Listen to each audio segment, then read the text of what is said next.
hope you enjoyed the demo video I recorded for this. I just want to quickly go over what assets are mine and which assets are not. I will admit, the majority of my assets were gotten from a pack from itch.io, like the tile map and these objects around here. However, I made the keypad lock in scene 1 by myself, but I got the lock from scene 2 from somewhere else. I also made the little NPC by myself, but I think that's about it. Everything else was gotten from that tile map from the tutorial I watched, which I will be linking in the description. But I'll move on to some of the scripts which I think are the most important. However, I don't think I have time to go over every one of my scripts, so I'll go into that now. I first want to go over my singleton script. What this allows me to do is carry over scripts and objects from one scene to the next. So like scene 1, I have it on my camera controller, so the camera is still following the player when I go to next. I will also point out the scene management. That also has a little play into it, as it's also a singleton, and you kind of know what a scene manager does. I don't think I have to explain that too much, so I'll go back here. Yeah, that's what that does.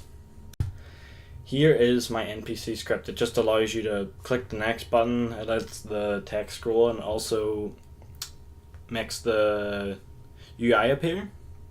I also have the trigger script, so you can only interact with the player once you go up to him and press E.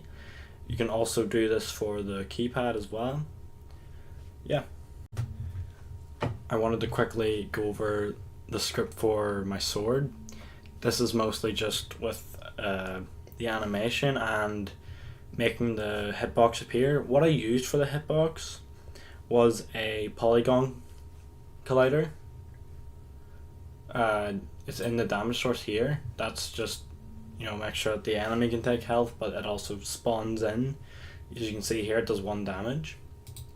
And I also have the slash animation here, which just, so you're attacking, it just does a little white slash right ahead of the actual attack range itself. I'll go down here now. This is just all the things allowing it to attack, and use your mouse to attack as well. But I don't think there is too much more left here to say.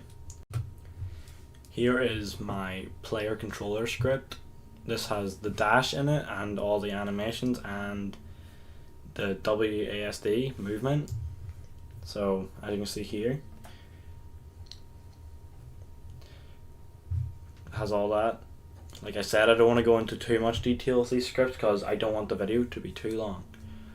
But I think this is the final script I will go over. I don't feel like there's too much more to go over. I have little small things like the scene management, but I feel like most other scripts, another big one maybe you could say is the apple, but I feel like behind that, all the rest of the scripts are just little tiny things that work with other scripts to polish it and make it work. So I think this is the last script I'm going to go over. Finally, I just want to reflect on everything, but before I do that, I just want to say the majority of the scripts I've shown there have came from the playlist I've been following. I pointed out that some, such as the keypad, I got from other videos, which I'll also link down. Same with the NPC, that was from a different video.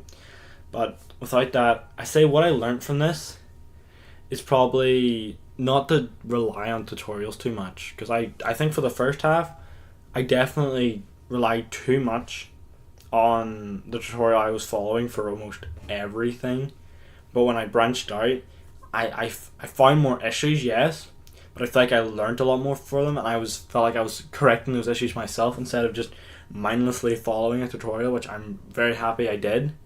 Another thing is, following up on that, is I feel like I've learned just to keep trying until you figure it out with code. I definitely feel like code definitely gives you a lot of issues. I ran into that, but there's times where I just keep trying and I actually fix the code all by myself, and sometimes it was just a small issue, like I forgot a tag or something. Sometimes it wasn't even code at all.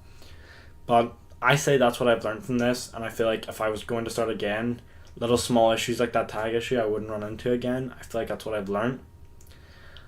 Also, apologies for making a top-down instead of a platformer. But with further ado, thank you for watching my video discussing my code.